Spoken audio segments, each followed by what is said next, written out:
Good evening. I would like to call this workshop to order at 2 p.m.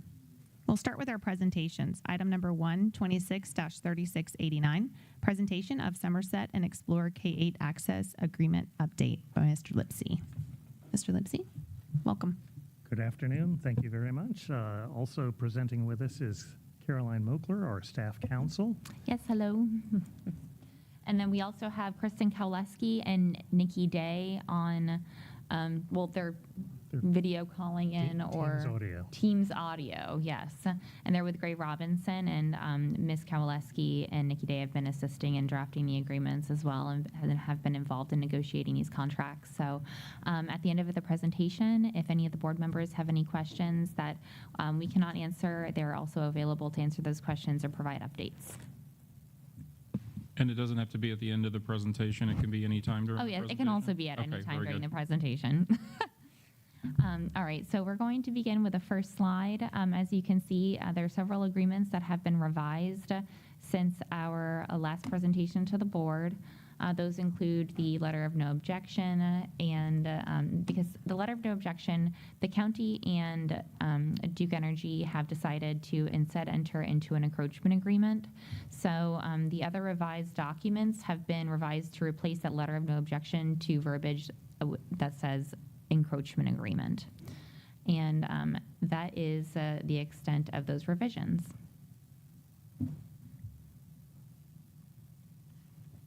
So the balance of the presentation really just helps you as a board understand which parcels of land are affected by each agreement. The current property ownership, the image on this slide shows who currently owns the parcels that are providing access to Explorer K-8, which are also located within Duke's easement for its high voltage transmission lines. The image here on slide 4 shows outlined in red the part of Explorer Boulevard that's currently owned by the school board and in Duke's easement area. This will eventually be dedicated to the county for public roadway. It will be released from Duke's encroachment agreement with the school board. It will be released from the owner-developer's access agreement with the school board, and it will be subject to Duke's new encroachment agreement with the county. Our next slide, number 5, shows, again here outlined in red, the parcels that will eventually be transferred from the owner-developer from Somerset to the school board after the improvements are completed. This will eventually become part of the Explorer K-8 campus. Outlined in dark blue in those dashed lines, you can see the connected drainage ponds. These were mandated by SwiftMud, and so that requires an easement between Somerset and the school board. The image on slide 6 shows the outline of an area for which the school board will grant to the developer a temporary construction easement, allowing them to enter school board property in order to construct the improvements. And now, so in the future, but not right now, the school board and Duke Energy will require an encroachment agreement. So once the land is transferred to the board, we will need to access the facilities and queuing that are located on Duke's easement. Right now, we could at least require that Duke agree to the form of the agreement, because we imagine that it would look similar to the encroachment agreement entered into between Duke and the county. Right now, we have followed up with Duke, and we haven't received a response. They're still looking for a location for their facilities, and that is the basis for their delay, but we can't really imagine the facilities being located outside of that area that is going to be transferred over to the board. The school board can go ahead and sign the agreements with the developers that we've listed without this encroachment agreement, but right now, the only mechanism, I guess, that we have in place in order to maybe put a little pressure on Duke is maybe if the county and the developer put pressure on Duke, because we know that the developer would like to enter these agreements now rather than, of course, wait for us to enter an encroachment agreement. But it would be advantageous to enter an encroachment agreement now with Duke in order to have all the documents together while the details are fresh in everyone's mind, rather than wait until sometime down the line when we'll need that encroachment agreement. Now, we could wait for that encroachment agreement. The encroachment agreement is also beneficial to Duke. Duke would be able to maintain their rights to their easement through that agreement. And it would also provide, of course, the district access to that property. And, everybody has an interest in maintaining that property. So really the decision for the board is to today move forward with signing the agreements with the developer and the county, and then wait for the encroachment agreement, or hold off on everything until Duke at least confirms that they will agree to the form of an encroachment agreement with the board, or wait till we actually sign off on an encroachment agreement with the board. Ms. Rodriguez? Is there any way that we could have the attorney speak on their behalf? I don't think that, I'm not sure if they're here today. You mean Duke's attorneys? No. Or, oh, I'm sorry. Yeah, sure. You have to come up here to the microphone. To the microphone, please. Yes. Please state your name. Brian Bolvis. Brian Bolvis represents Somerset and. You can have a seat there. Okay, thank you. The agreement that was negotiated with the county shows the same site plan, and what it says is that this site plan does not interfere with Duke's easement rights, and so that's going to be on record. That's going to be on record at the time of the transfer, is that that Duke has signed off on an agreement with the county that says this does not interfere. They've not only signed letters of no objection, they've also now signed will have signed an encroachment agreement which says this design, which includes all of this, not just Explorer Boulevard, but your side as well, does not interfere with their easement rights. And in this particular case, where the easement rights are, you're crossing perpendicularly, which is consistent with the final judgment which gave Duke their easement. So it shouldn't be a complication. It'd be shocking if it were. They've already signed off on this plan. Mr. Johnson? Thank you. So this is before us now, I think, for the third or fourth time, and it all has to do with Duke and the county and the developer. I would love to see us get out from under and approve this today so that they can move forward. I think that the easements and the continuation of the project can do nothing but benefit us, have beneficial results for the school board. We're going to gain property out of it. We're going to be able to build at some point another extension onto Explorer. I can't see delaying this. And let them fight it out. Let them have the headache. Let's get rid of the issue on our end is the way I see it. Okay. Ms. Rodriguez? The superintendent and myself have been in direct dialogue with the developer as well. And it seems to me like with everything that they've been through, I think everything we're in a good spot. I don't think that seems to be hindering us to go ahead and make a decision tonight. Mr. Myers? Yeah, I mean, I agree. I mean, I think there's minimal risk if you approve this without the encroachment agreement, especially in light of, the agreement they have with the county. And I would recommend going for. I wouldn't be concerned about that as a reason not to approve it tonight or today. Thank you. Mr. Pender? And not that I have a vote, but my initial concern, I feel, has been addressed of this area after we transfer it and that we develop this area at some point in the future. I just didn't want it to be a problem then, so. Great. Ms. Rodriguez, do you have any further questions? I feel that we're safe to move forward. And I think that naturally we'd like to see you finish up and make sure that we have everything that we need for documentation. Well, this is on for tonight as well? No. it's just gonna- No. This is just So workshop. If we have a concur on it today, kind of consensus, they can go ahead and approve it. We're good? I'm fine with it. Mhm. You want to say?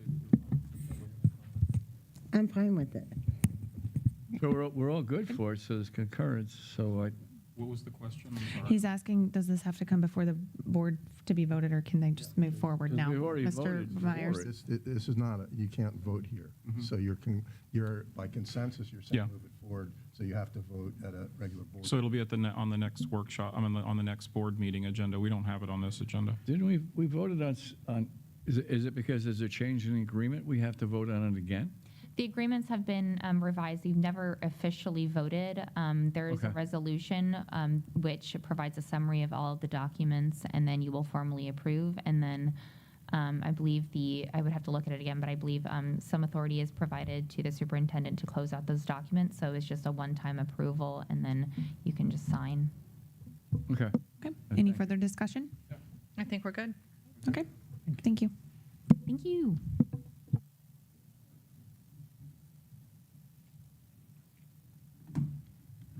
Okay, at this time, we'll move on to item number 2, 26-3674, review of Pineapple Cove Classical Academy, Brooksville Charter Proposal by Ms. Williams.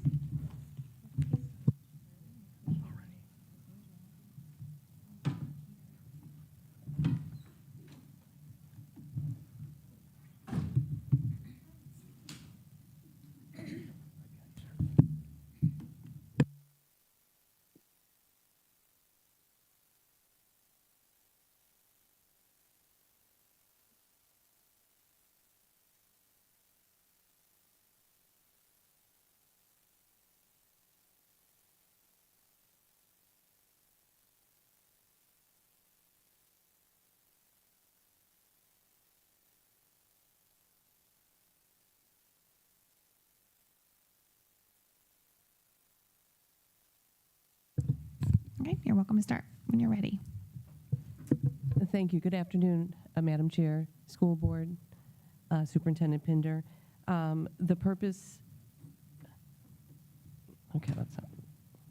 of this presentation is to give you a visual overview of the application evaluation process that the evaluation committee undertook in determining whether or not to make a recommendation for approval or denial of the PCCA Brooksville Pineapple Cove Classical Academy Brooksville Charter application submission.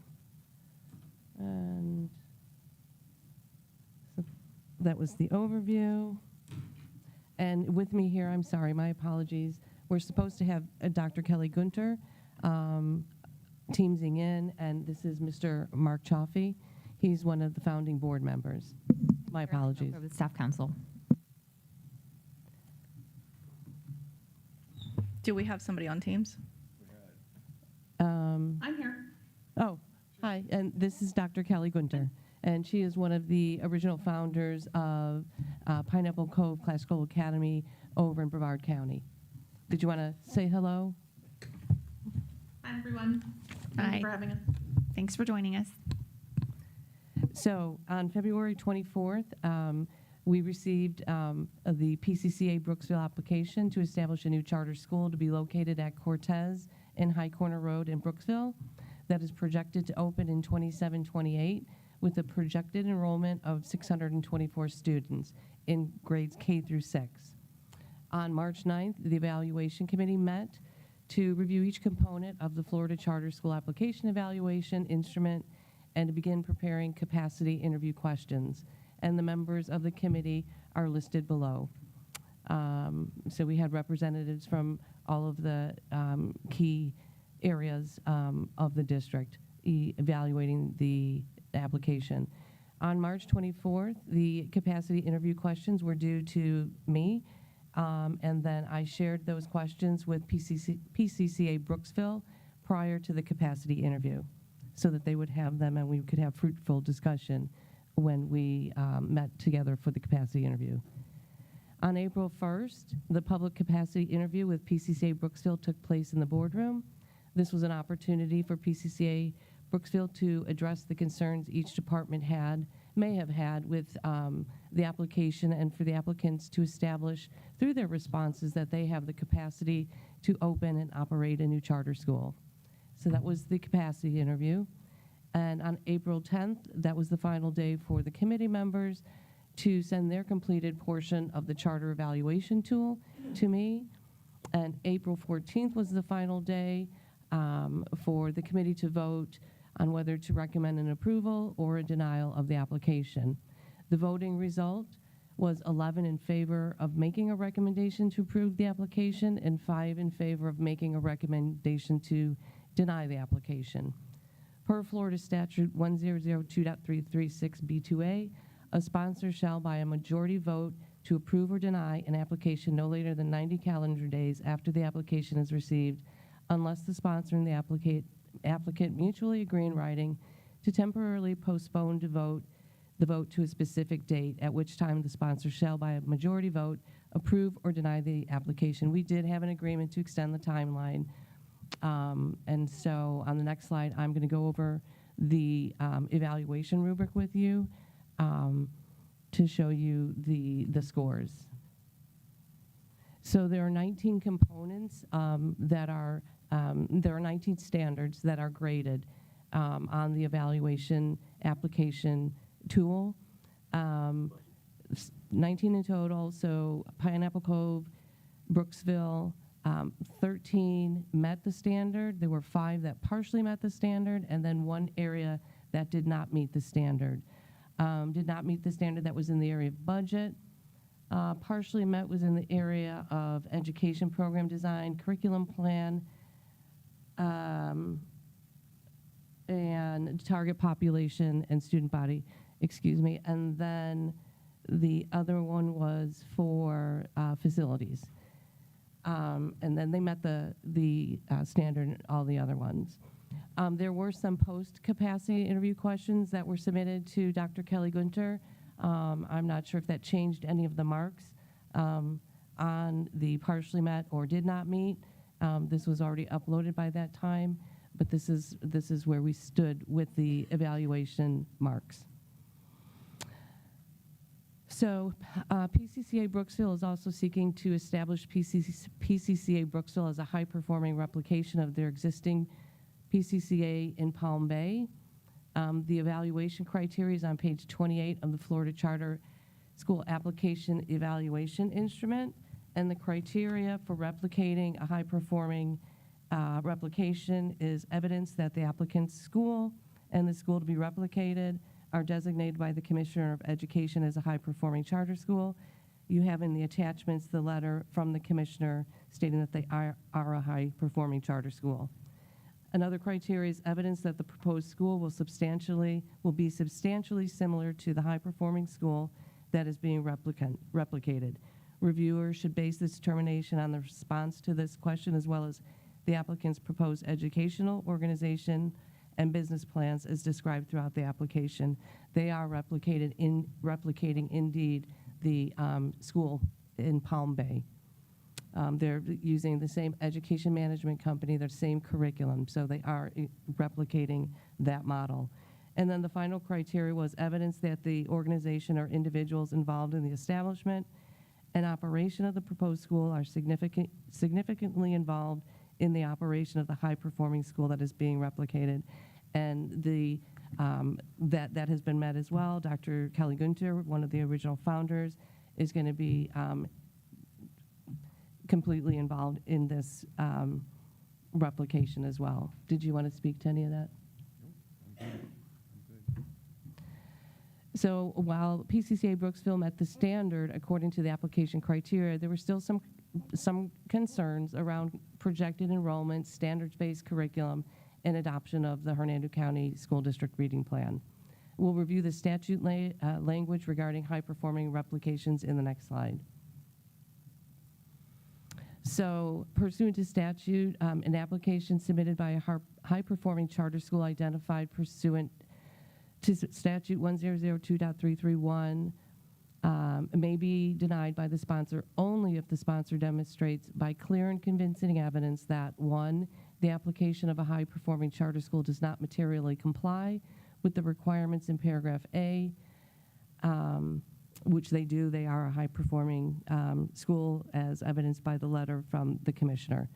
Number 2, the charter school proposed in the application does not materially comply with the requirements in paragraphs 9A through F. They are in compliance with those. Number 3, The proposed charter school's educational program does not substantially replicate that of the applicant. They are replicating substantially the same school as Palm Bay. And 5, the applicant has made a material misrepresentation or false statement or concealed an essential or material fact during the application process, or the proposed charter school's educational program and financial, let me back up, there were no material misrepresentations presented. And then finally, the proposed charter school's educational program and financial management practices do not materially comply with the requirements of this section. They are a replica of the PCCA operating at Palm Bay. So material noncompliance is a failure to follow requirements or a violation of prohibitions applicable to charter school applications, which failure is quantitatively or qualitatively significant either individually or when aggregated with other noncompliance.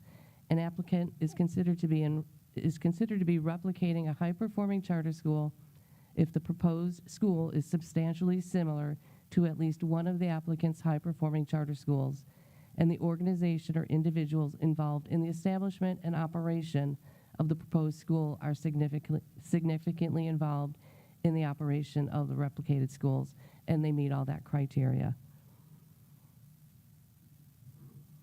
So here we are today, meeting to present this presentation to you and to offer the committee's recommendation. So by a vote of 11 to 5, the evaluation committee recommends the approval of the PCA Brooksville High Performing Charter School application. So this was just a presentation, it's just for your information. And then the school board will officially vote at the May 26th public school board meeting.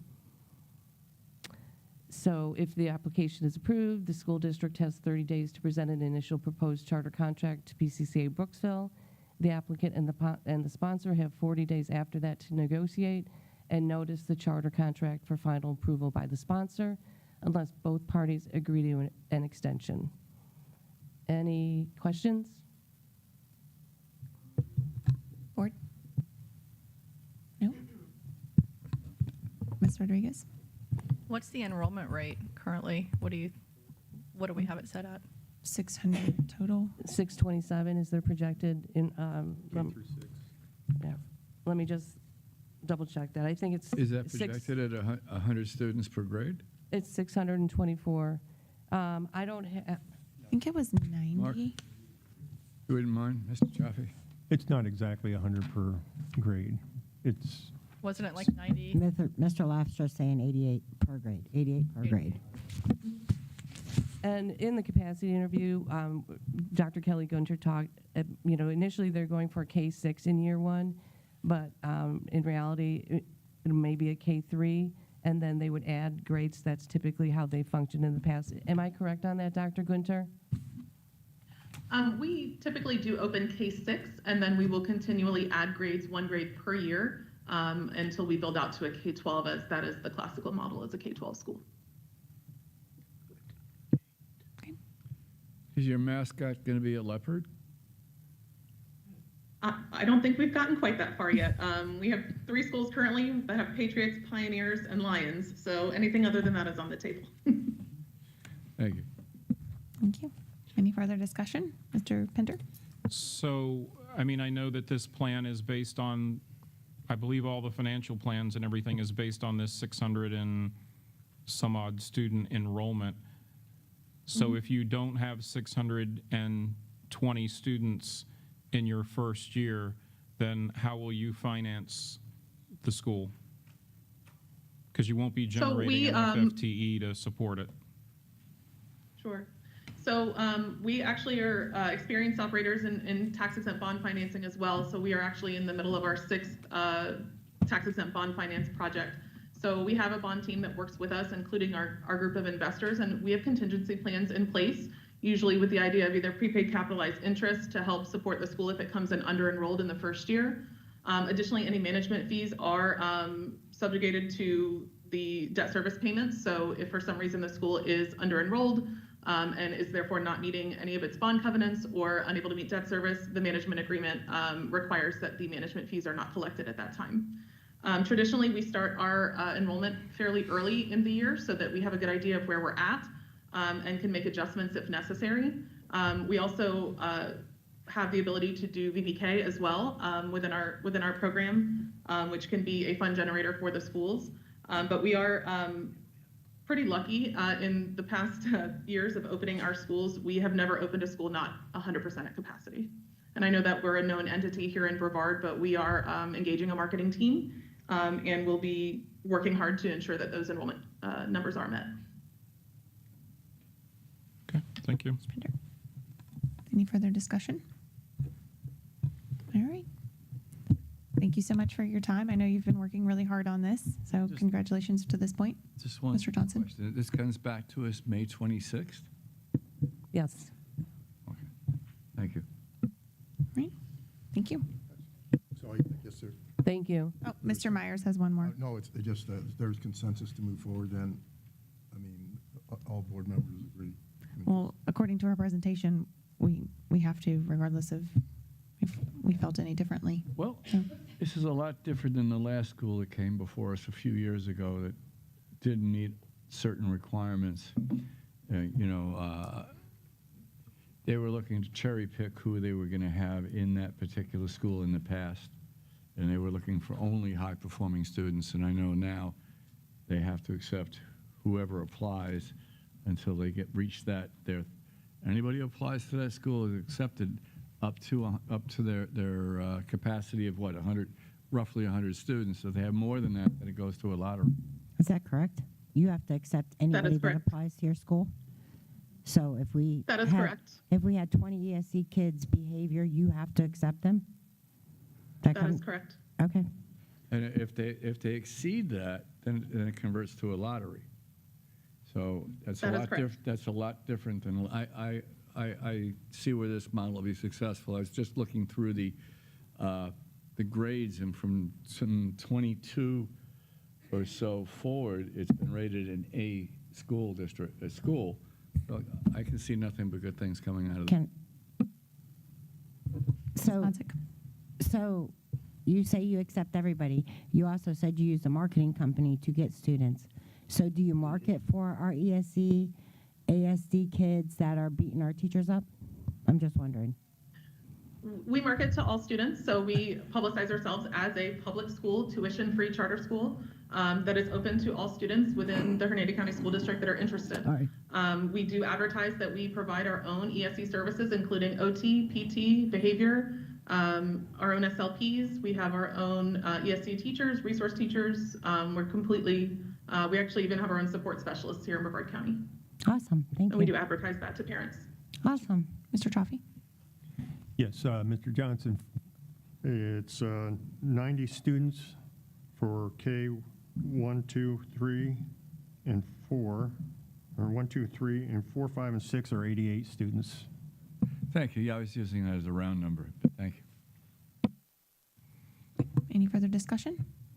Mr. Pender? So, Mr. Myers, did you guys just want, like, do we feel we have consensus, or would you be more comfortable with No, we're good? no, consensus is fine, because Okay. they can't vote All right, anyway. thank you. I want to make sure nobody objected to it. Do we have any objections on the board? No. Not at this- No, not at this moment.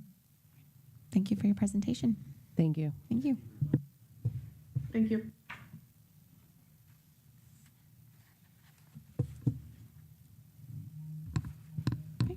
We'll move on to item number 3, 26-3715, review of the 2023 through 2028 Strategic Plan Priority 1 by Ms. Micah Licka and staff.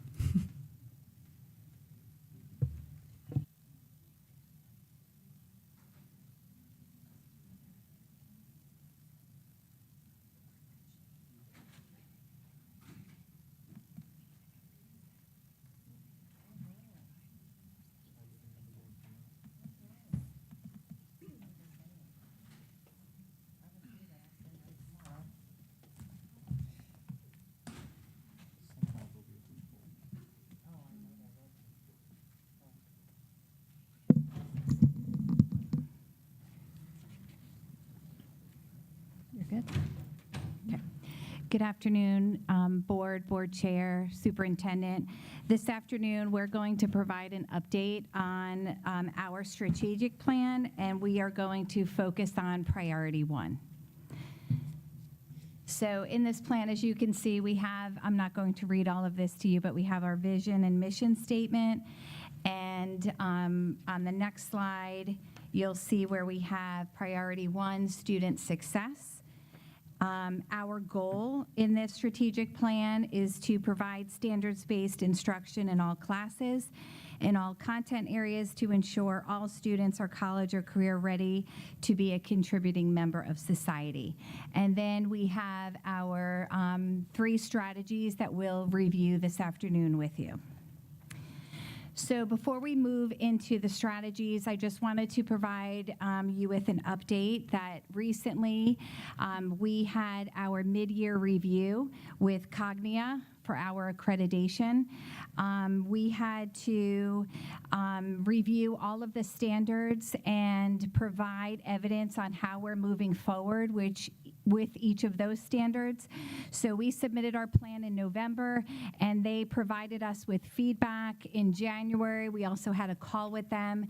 And here I put in some of the language that was in the Cognia report. But ultimately, we earned high ratings on the standards, and we had to share how we're continuing to move forward. Even in areas where we scored very high, they want to ensure that we're continuing to move in the right direction. We were commended for our processes around student data, student ownership, pathways for students. We were also commended on our district-wide implementation of facilitated lesson planning, family engagement events at our schools and district, monitoring new systems that we have put in place, collaboration that happens between our schools, and maintaining consistency with our processes and procedures that we have. So now we'll go ahead and we'll move into priority one. So priority one is to ensure that teachers visited during their administrative walkthroughs are delivering grade level, benchmark aligned instruction. So over the past 2 years, in the bottom left corner there, you can see that we have increased the percentage of classrooms where teachers are delivering that benchmark aligned instruction as captured through our walkthrough process. And to support that, schools are working hard to track students' progress towards benchmark mastery. One of the ways they're doing that is by using resources like our achievement level descriptors to support that planning piece.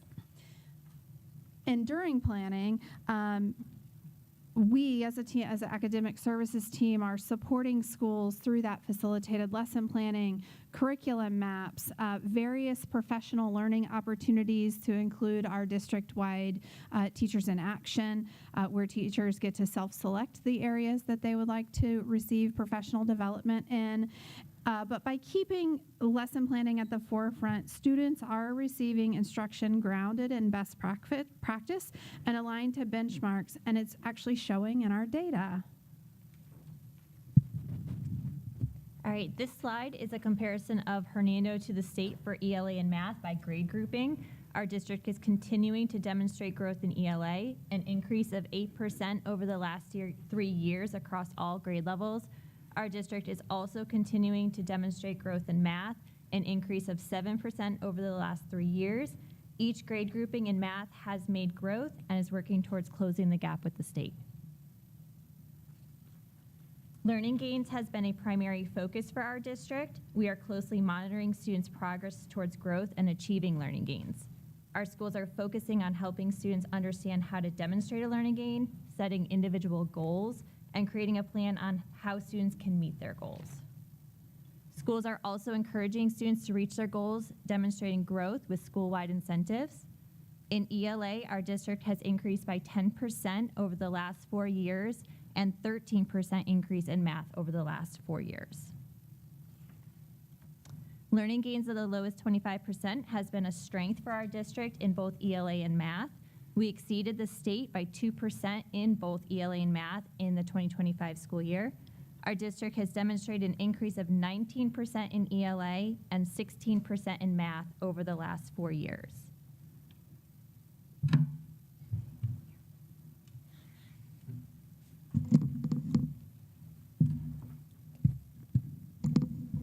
Achievement gap has evolved and our focus has narrowed. We are currently targeting instructional priorities with an emphasis on acceleration, intentional facilitated planning with strategies in mind to support all learners. I also wanted to note on here, we have the action step listed about our focus on early learning.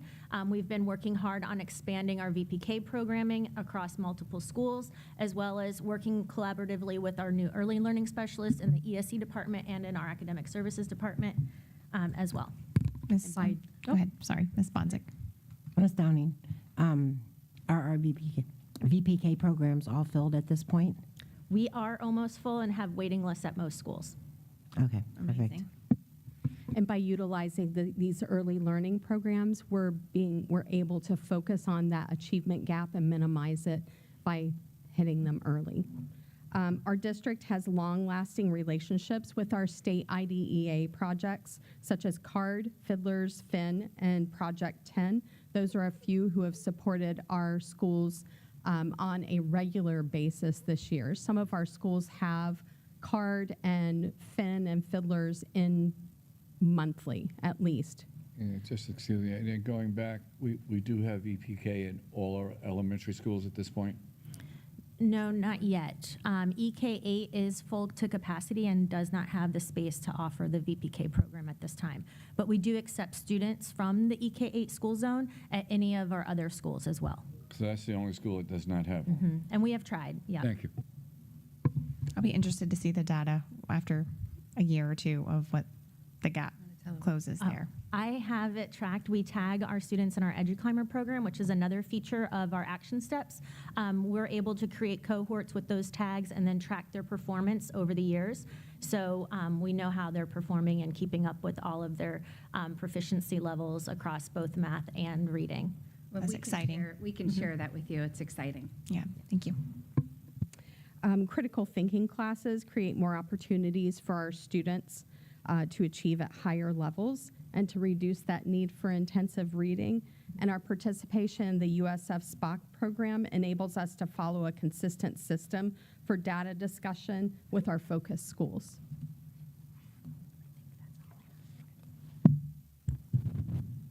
We have increased the number of schools meeting the 41% of the federal index in all 3 subgroups. In 2025, we had 9 schools have all of their subgroups meeting at least 41% of the federal index. In the previous year, we only had 3 schools. So there are designated task force teams within our larger achievement gap group. Those task force teams are SWD and family engagement. And through that work, we took the strategic plan and aligned it with district data in order to create action steps that promote student achievement. Our IDEA projects have supported us in this work through training at our school sites. And alongside the IDEA projects at the state level, we also work with our state regional literacy directors as well. So we get a lot of support from the Florida DOE when it comes to providing professional learning for our coaches, our teachers, and all of our staff. And really, we wanted to mention too that the achievement gap has evolved over probably a decade. 2019. Yeah, and so it's been really exciting to see the fruit of that labor coming out through these steps that we've been taking. Okay, Access for ELLs is an English language proficiency assessment for grades K through 12. The test is administered every year to help school districts monitor the English language development of students identified as ELLs. Our district exceeds the state by 8% and has demonstrated a 5% increase over the last 3 years. Through our work with Fin and Fiddlers, our inclusion settings have continued to evolve. Our teachers are educating our students through supportive approaches which benefit all students. We truly believe our decrease in dropout rate is a direct correlation to our collaborative approaches. And I just want to point out that our dropout rate for ESE is 4%. which is incredible. Oh, no, that's still me. So actually, this is Jen and I, but I just want to hop in there and celebrate a little bit more with our SWD rate for graduation. We are sitting right at a 92.9%, which is higher than the state, which, yay. Our district Great exceeds job. the state in 5 out of our 8 subgroups. A few highlights: our ESE graduation rate increased by 7%, ELL 2.3%, and our economically disadvantaged 7.6% from the prior year.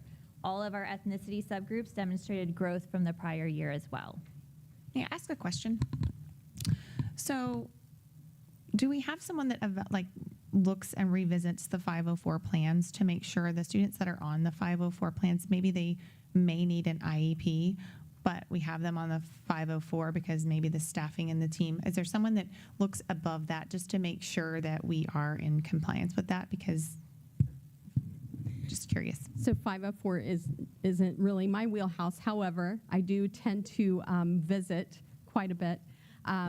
Really, our MTSS teams and our teams at the schools are paying attention to the students. They are constantly tracking that data. When we really look at that graduation rate, we have something that we lovingly call the Freddie Report. And it's actually named after a Project 10 liaison that worked with our district previously. And what that does is it tracks our kids starting in, as soon as they hit high school, so 8th into 9th grade, tracking them, making sure that we're paying attention to that grade point average. We're making sure that they're taking all the classes that they need to, that they're passing the tests or they're getting waivers if they need that. So I think that there is an oversight for our students, especially through our MTSS groups and through our school-based teams when it comes to students that are on 504 who might need an IEP. So you have to really pay attention to those MTSS groups, making sure that students require the specially designed instruction, because that is the difference between 504 and IEP. A 504 is strictly for those accommodations for those students. That's all they need. They just need a little boost up, thinking about that picture with our kids that are on the stands being able to see over the fence, or they may need that specially designed instruction, which leads to that path of the IEP. I know that as a former teacher and even hearing from parents, there's a lot of them, and even I've witnessed, well, they'll start them on a 504, but they really need more, and you push and you do everything possible as a teacher to try to get them more help. I know it's a long process, but sometimes you just feel hopeless, and so do the parents, and I just question sometimes if anyone else is evaluating those and helping and making sure that they're staffed or put in the right spot with that. Right. So, Yes, and I'm sure. I know it's a case by case. It is. But I definitely hear from some of the teachers as well that say it's really, really hard to, if they have the 504, to get them more help sometimes. So, Thank you. thank you.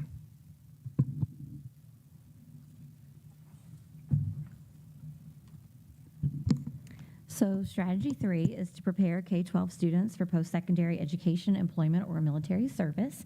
And so just as an update, you can see our action steps there, but we look to align our programs with the local regional demand list, which connects with the labor market demand. And so we do that. We maintain our PHSC, Wilton Simpson, USF, UF, St. Leo dual enrollment agreements to provide opportunities for students. We've increased the PERT opportunities, so again, making college accessible for more students across the board, as well as offering a number of things like ACT boot camps, SAT, and the ACT school day administration, so students having the opportunity to take those things while they're at school. Beth, can I ask you a question about I would love boot that. camp? Oh. You probably wouldn't love it, but okay. Do we announce when we're doing those boot camps? Because somebody was asking me about the other day and forgot. If we would have the boot camp for SATs and ACTs, will we have them this year? So we're definitely looking into this summer offering the CLT and doing a boot camp for the students that will be taking that. And it'll be announced then? Yes. Okay, perfect. That's all I need to know. Somebody asked just the other day and she brought it up. There you go.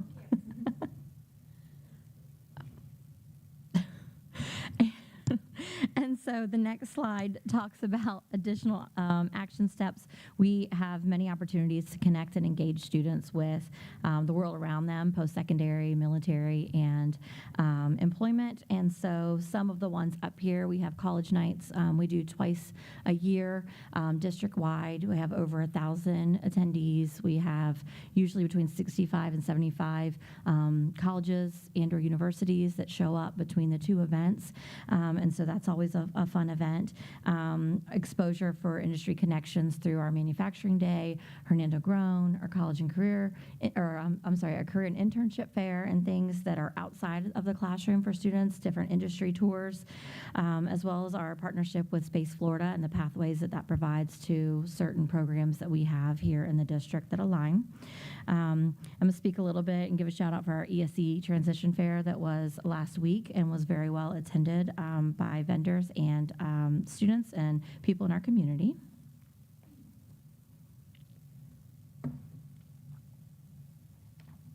So we are super excited about our graduation from last year. In the 24-25 school year, we increased by 6%, and we also exceeded the state by 2%. It was our highest graduation rate in the last 5 years. Except for this year, right? We're hoping it goes even higher, yes. Great job.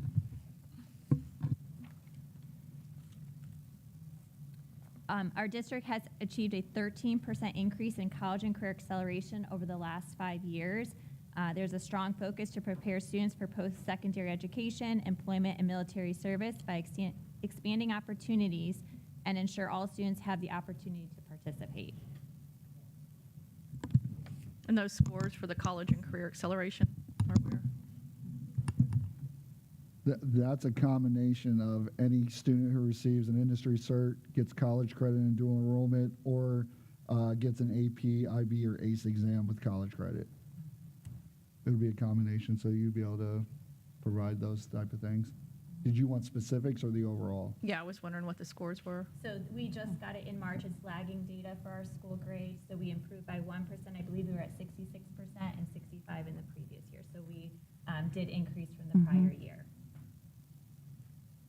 And this is something that the schools have worked really, really hard on, tracking students and who's having those opportunities, whether it's CTE, a dual enrollment class. So we track it, and schools the last several years have built strong processes around this. Do we have the acceleration scores by each high school? Yes. Are they on here? They're not on here, but we can provide that. Okay. Yeah, I'd like a breakdown by the school. I don't know if anybody else wants. Sure, we have that. We can give that to you. Okay, continue. Next slide, dealing with acceleration as well. This goes into advanced coursework with a main focus on AP and ACE. And the reason why we don't have IB up there is IB is specific to just Springstead, and it's really kind of capped out at the level that it can go in terms of how many students can participate. But one thing I wanted to point out was with ACE, if you look at 21, 22 were odd years because of COVID. They had a different kind of scoring they were doing, so that's why the percentages are so high. If you look at 2025, you see the number of exams go up a little bit over 1,000. That's because now we offer ACE general paper to every junior in our district at all 5 high schools. So every kid has an opportunity to leave with at least 1 college credit from our schools. And then the chart to the right points out AP in terms of how many exams have received college credit by getting a 3 or higher. And you see the increase there from the last several years where we had 1,382 exams received a 3 or higher last year. Almost 50% of exams taken. How many exams were taken last year? You have 1,300 that are 48%. Just under 2,900. 29. And how much do we pay per exam? We use the state funding that pays $90 per exam. Unless it's a low-income student, then it's $48. We pay $98? We get funding from the state to pay for the exams, yes. We don't pay a penny for it. We do not. The students don't pay a penny for it. We don't. We get specific funding that goes towards exams for ACE, IB, Yeah, my question is more, what is it costing us? There were 2,900 exams. Did any of that money come out of our budget? No, it does not come out of our general fund. Previous to this year, before they added on the categorical for academic acceleration options, it was add-on FTE that was provided that goes specifically towards advanced coursework. So this doesn't, you could go up to 4,000 exams and it wouldn't cost this district a penny out of its budget. Correct. And when a kid gets a 3 or higher, it does generate revenue to come back to the district to continue to do these programs. Thank you. So each high school offers a fall and spring opportunity. If you could move the mic closer, sorry. Offers a fall and spring opportunity for students to participate in taking the ASVAB. As a result of offering the 2 opportunities, the number of students taking the ASVAB has increased. In addition, we also have seen an increase in the industry certifications that have been taken and passed here in the district. We offer industry certifications from 8th through 12th grade.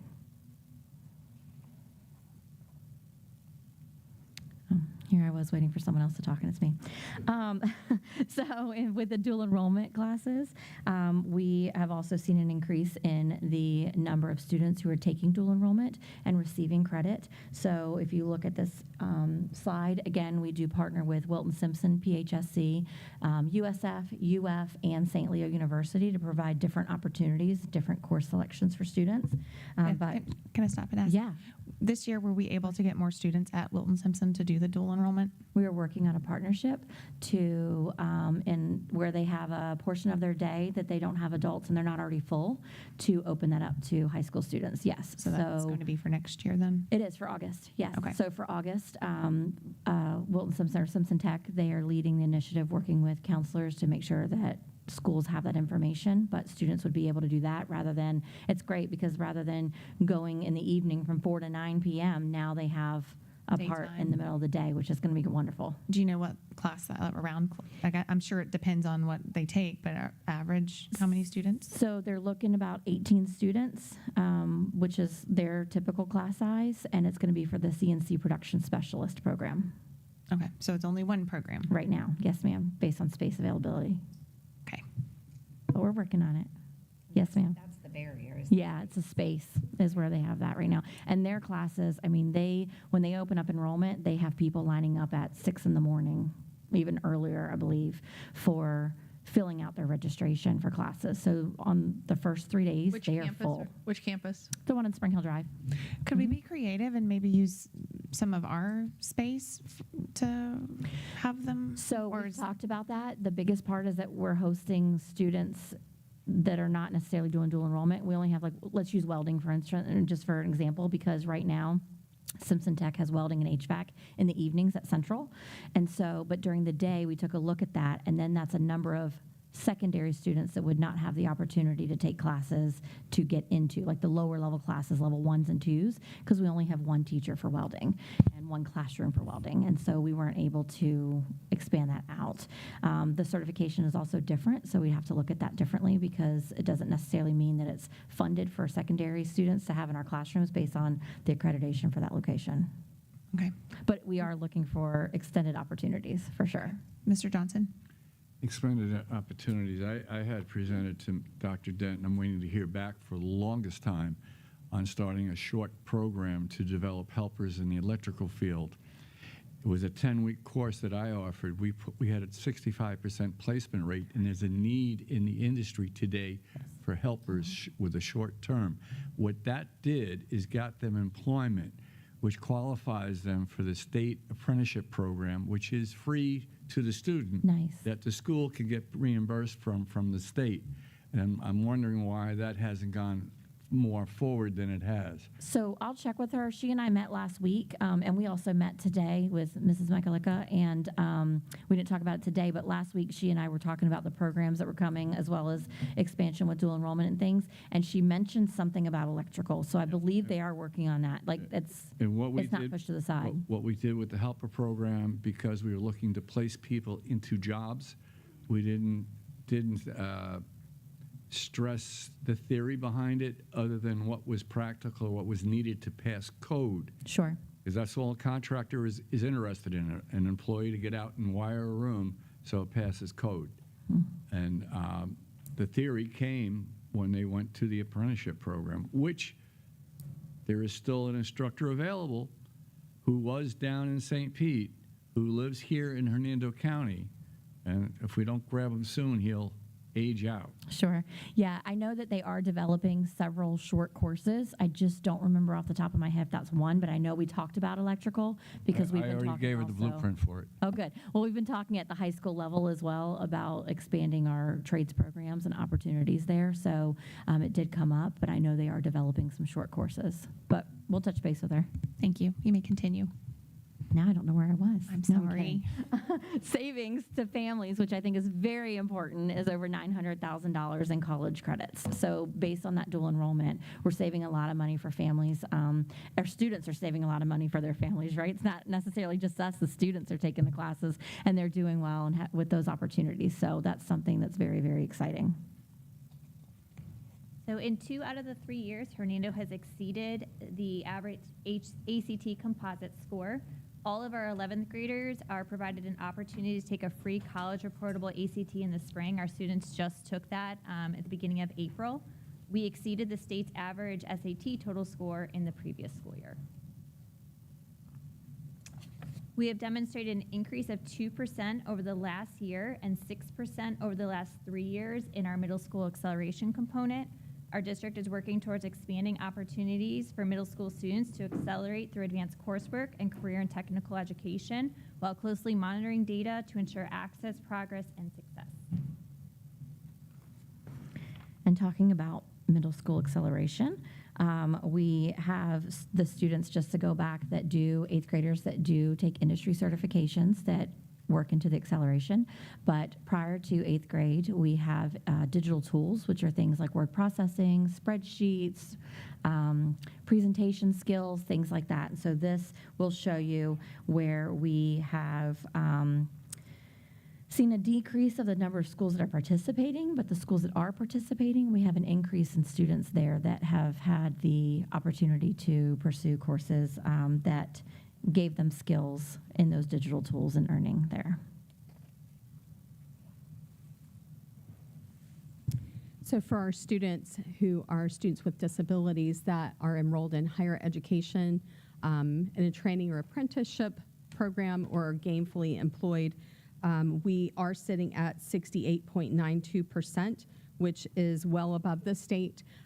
This is a little harder to track because they utilize Social Security numbers, and not everyone provides that. So the tracking is tougher. I do think that the percentage would be higher if we were able to track in a different way. So it very well could be back in 2020 and 2021, the 70.9. We're probably more at that average. I would say so, or even higher than that.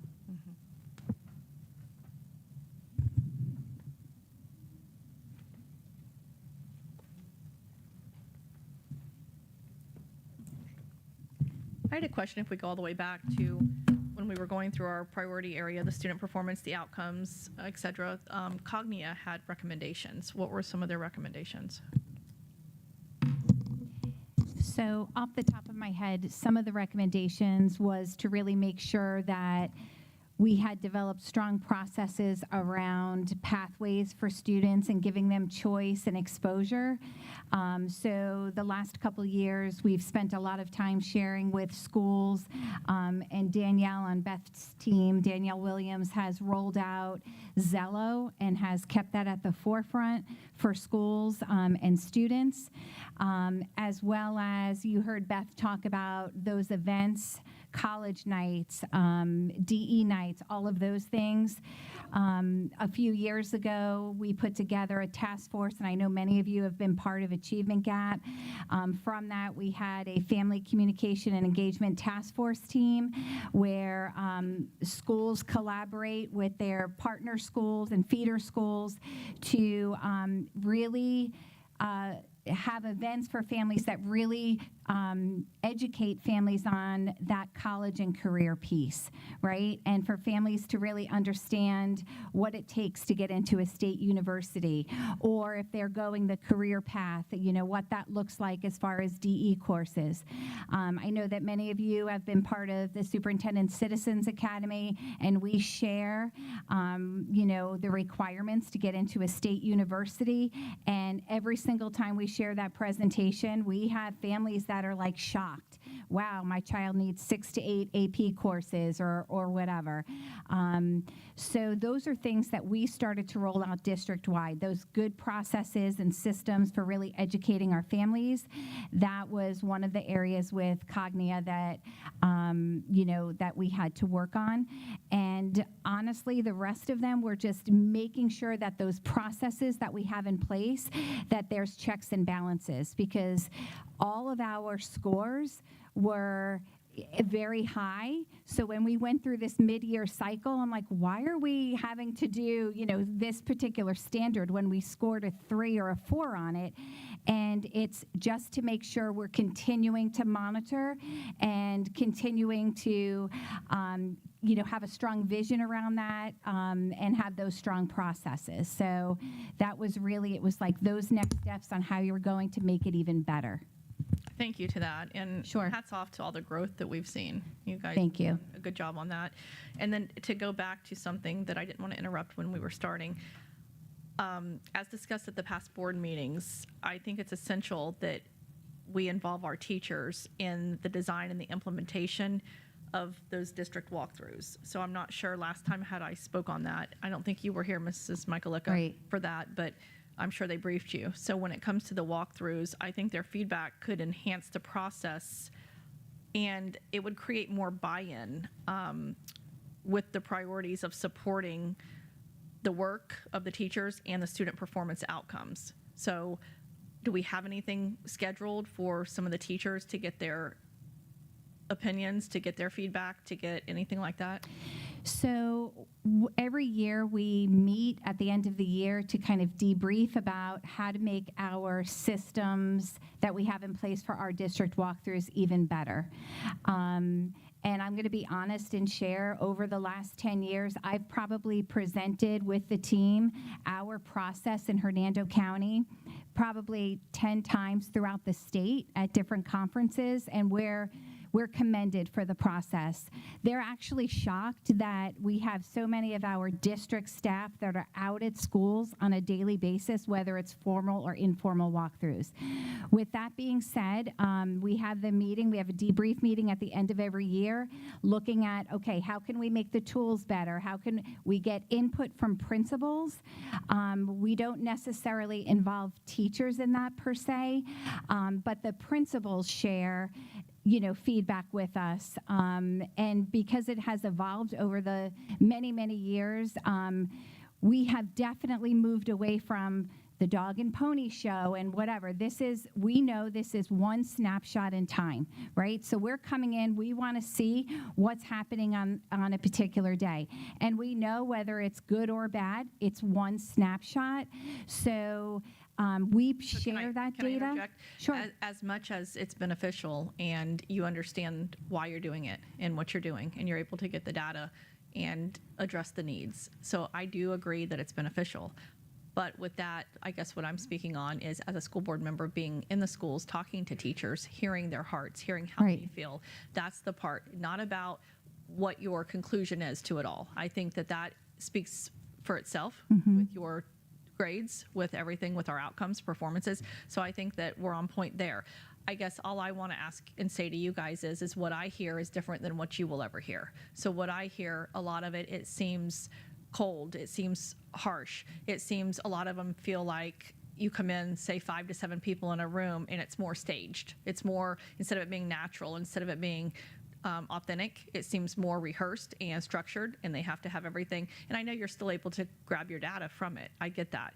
But what I would like to see, if I could just offer any suggestion from a layperson and from talking to the teachers and from being on the outside and not being so stoic and not being so professional as all of you doing this job, but something where the teachers at your teacher meetings, that the teachers were asked, how do you feel about walkthroughs? What do you think we're doing? How do you think we're performing? How do you feel when we come in? What's the climate like? Because instead of it being talked and discussed amongst ourselves to everybody else, and instead of them feeling negatively on any level, I think that a lot of times for me sitting here, you guys are doing the hard work, but I would like to do something more simple and just bring something to your attention that teachers sometimes the value of how they feel or the implementation that they're performing and they know what they're doing and they went to school and they're educated. Sometimes it gets lost in the shuffle to where they feel not as important and they feel more demoralized when it comes to things. So all I do, I'm just here as a avenue to bring things to you that I hear. So maybe we could incorporate discussions with them of what would make it feel better, what would you do differently, because they are ultimately the ones that we're walking through. They're the teachers. They're the ones having to get these scores to the position that they are. And with that being said, I would just sometimes feel like that it would be nice to hear their hearts and be able to ask them what we could do that would be different and at least get the feedback. I know that you can't correct everything. Right. I know some things there's just non-negotiables and you have to do it because you have to do it. And I understand that.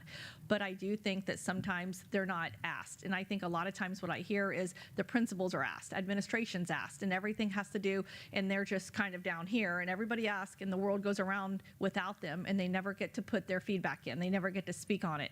And I feel like sometimes if we would just take that up a notch and realize that without the teachers, there wouldn't be administration. Without the teachers, we wouldn't have principals. Without the teachers, we wouldn't have you. Without the teachers, we wouldn't be sitting here. So I don't think at all that any of you feel any different.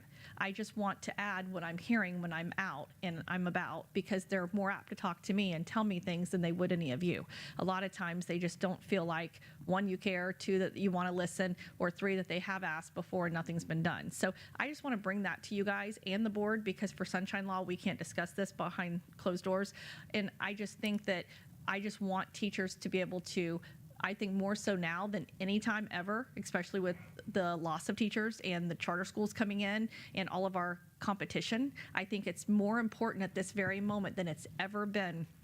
Traditionally, teachers had a lot more flexibility. Back in the day, teachers did feel they navigated their room and that they were ownership and that they were able to do what they needed to do. Now things have changed, and now there's so many different things, components, that they're told no to this, yes to this, you can do this, you can't do that, we're implementing this, we're stopping this, now we're adding this, and I think sometimes they get lost in the realness and the genuine feel of that you guys are there and that you do have their back. So if I could offer any suggestion, I know this has seemed forever, but I feel like it would be to ask teachers some of the things and find out how they're feeling about things that you guys are doing and see if we can try to work together instead of them feeling so alienated. Do they already know ahead of time what you guys are looking for before you come in their rooms? Yes.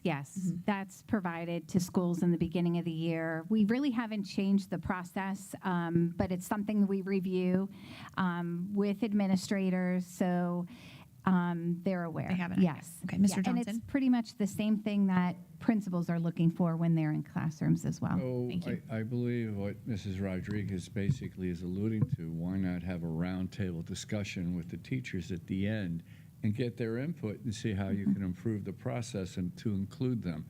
That would satisfy everybody's needs and make them feel like they're more part of the solution than being the problem.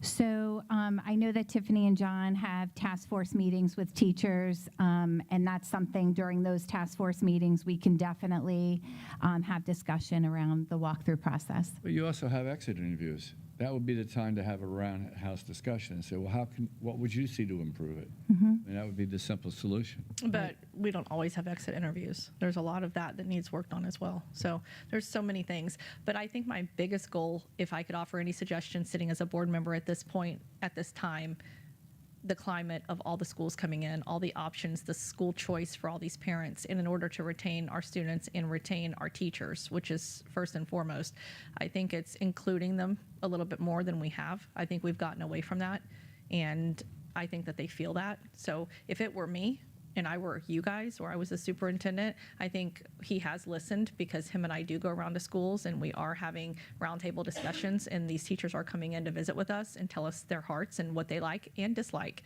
And I think that speaks volumes. I think it's important. I think a lot of times teachers feel like they're not heard, and teachers feel like they're just told to go in there and do your job, and everybody else makes all the decisions around them. And really, they're the highly educated, trained personnel that keeps everything going. So I don't know. It's just some feedback Yeah, to tell we you. can definitely take a look at that and figure out how to get that feedback. So,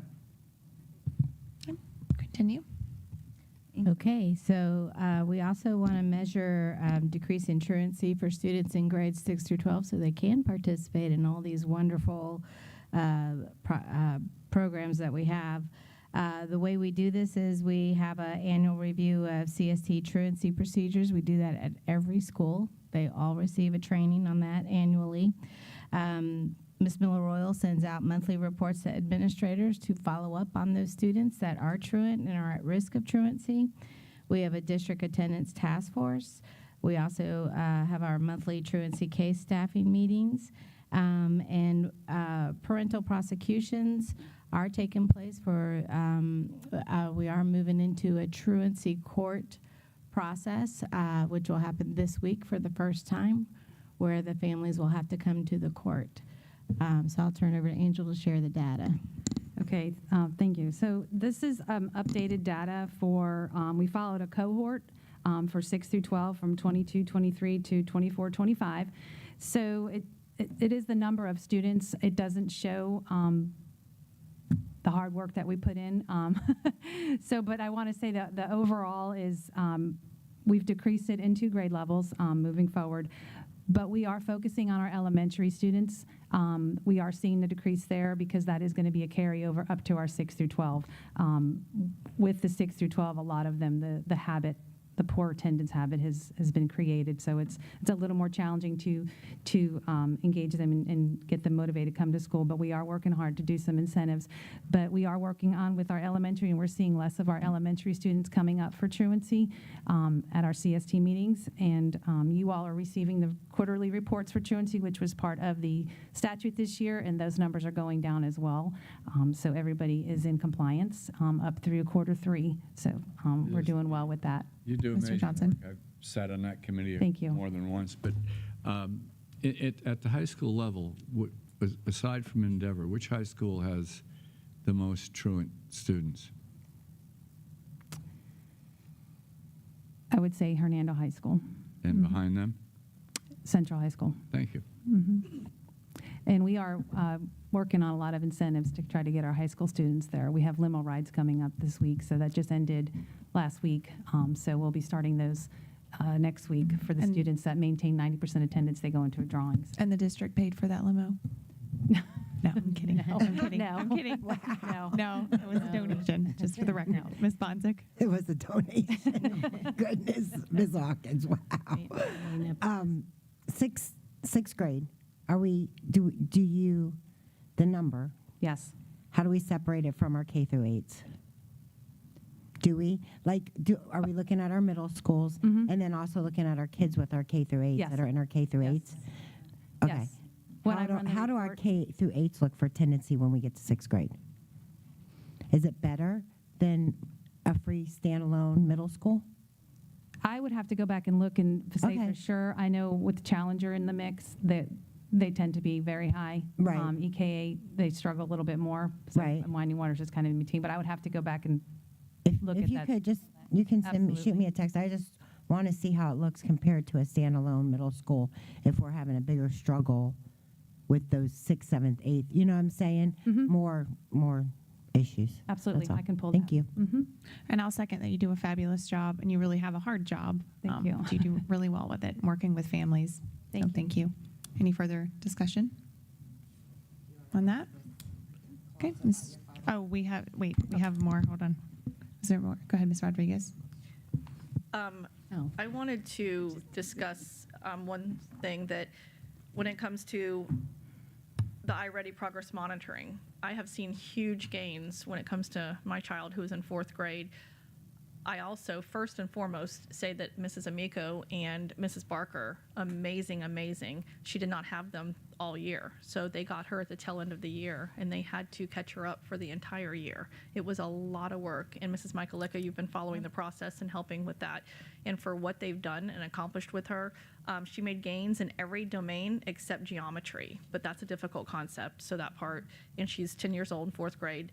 But it was just amazing where she was to her being so upset and not thriving to now where she is in a short time, a very, very fast span. So as a parent, I can attest to the fact that these teachers and these tests definitely represent what's being taught in the classroom, and it shows whenever they're taking these tests and where she's at now to where she was. So it's been amazing, and I cannot even say I'm so blessed to have Mrs. Amico and Mrs. Barker that we're able to pull her out of that slump and get her to where she needs to be right now. And it was a hard job, and they did it.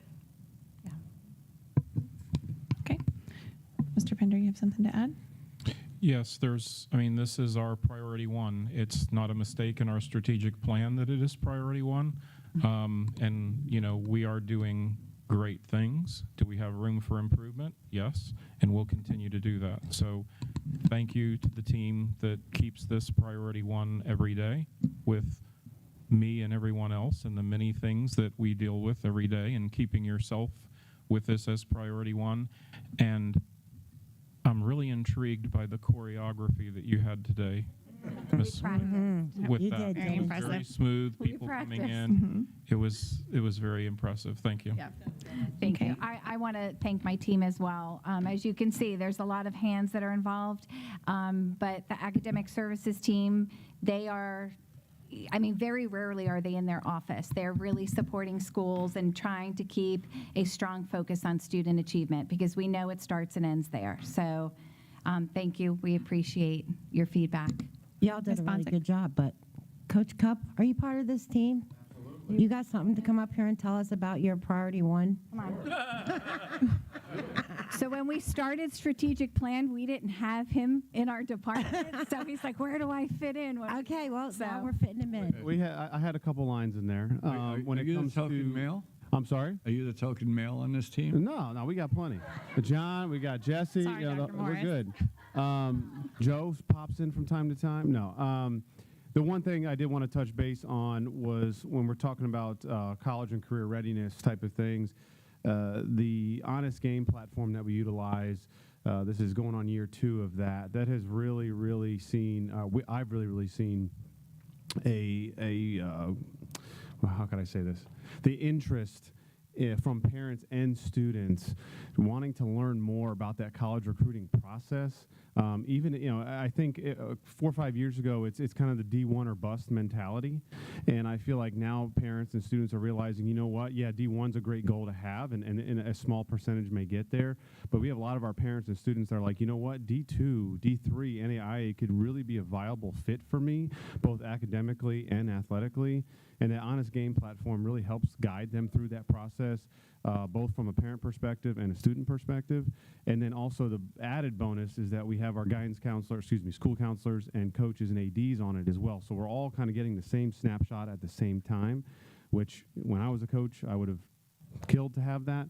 Because sometimes things do fall through the cracks when we're all looking at different snapshots at different times. So that has really been great. And the other piece to that is that they've made sure that every possible course that we offer, and we offer a lot, especially when you throw in ACE, IB, and AP, and the CTE stuff, every course that we offer that could possibly be recognized and counted by the NCAA is now captured, which we weren't quite there yet. I'll just leave it at that until we got Honest Game. So now we have well over, I believe, 350 courses that the NCAA recognizes and counts towards their core course GPA. So that, and we couple that with our cookies and recruiting events that we have. So those are fun if you'd like to come out to those. Did you say cookies? Cookies and recruiting. Cookies, get a little cookies and milk. Did you sometimes bring 'em? brownies. Not today. You got to come to one of the events. We do it like 2 or 3 times a year. It's fun. All right. Well, thank Cool. you. Thank you. I do have. Go ahead. Can you talk real quick about your upcoming event? Yeah, absolutely. We have our second annual Hernando County School District Athletics Award Show coming up on May 15th. It is at Cross Point Church. For the celebrities, right? Our student athletes, our coaches, our special guests, presenters. The doors will open at 5:45. We'll have some food, some light snacks, some drinks, and then we'll have a limited number of tickets for parents. They will be let in around 6:40, 6:45. With the award show starting. The parents get to go this year, right? We're going to have around 300 tickets. Perfect. About 300 tickets. We're That's nice. We got a little bit more room at Cross Point. But yeah, limited number of tickets. Really excited about that. We have some awesome guest presenters, some in the room amongst us now. Others, some famous alumni and whatnot. I got the sheriff coming too, so should be a fun night. How do you do the limited numbers at first come, first served basis? When they're sold out, they're sold out? Essentially, yes. You're going to have only the people that have been invited, like all conference and so on and so forth, they're going to have their student number. So it's like going to a Morgan Wallen concert. If you can get your ticket, you get it. And if you can't, you can't. Essentially, yes. It will sell out. It will sell out.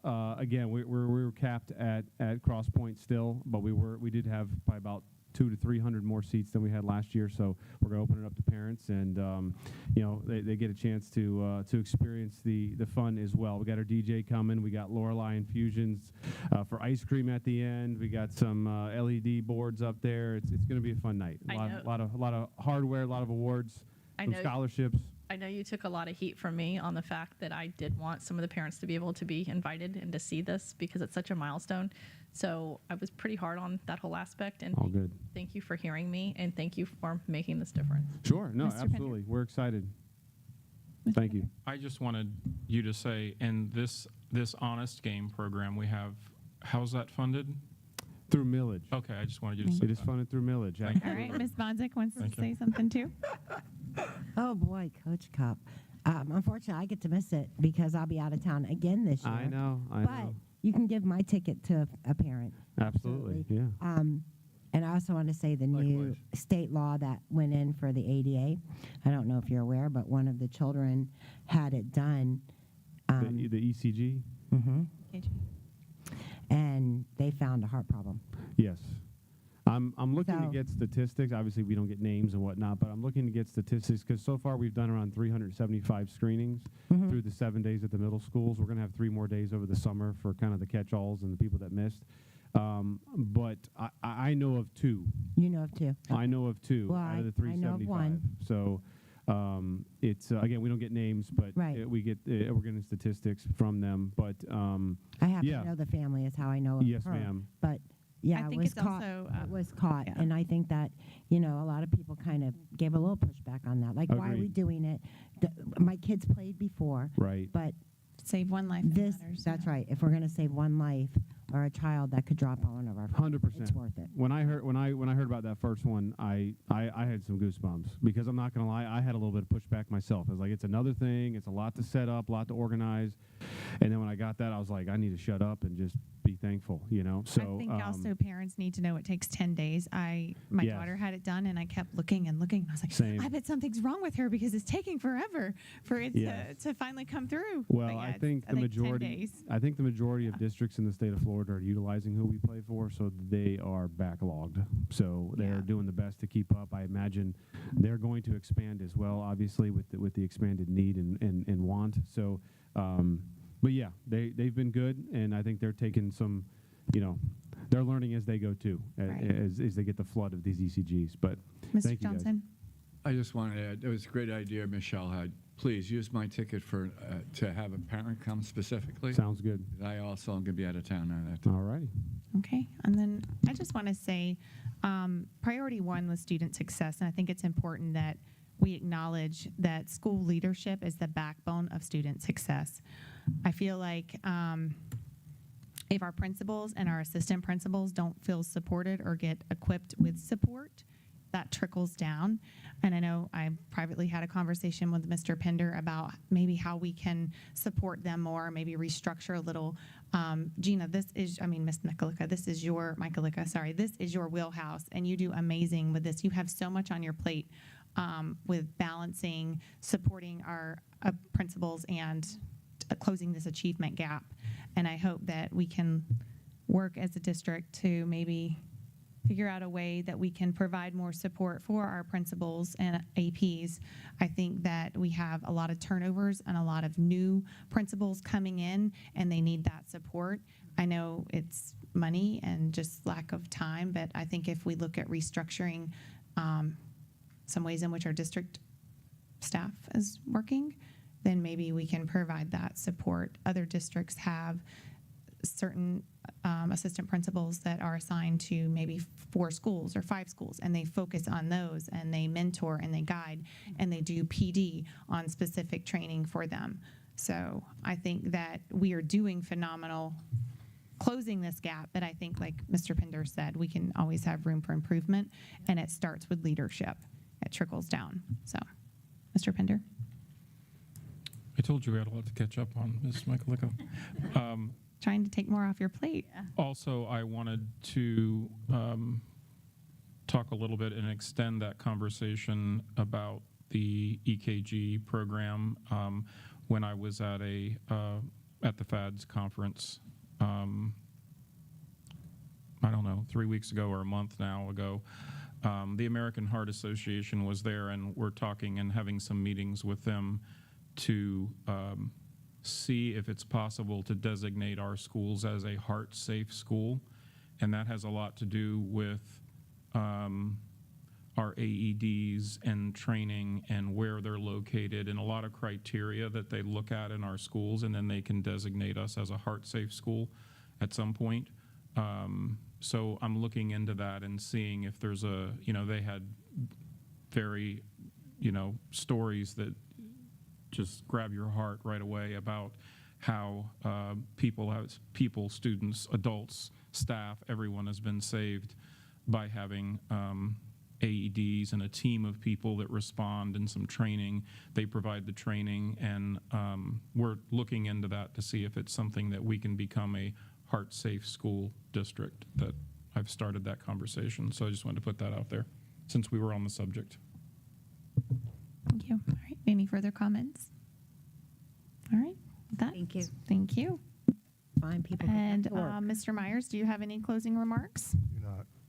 Okay. With that, the workshop is adjourned at 3:26 p.m.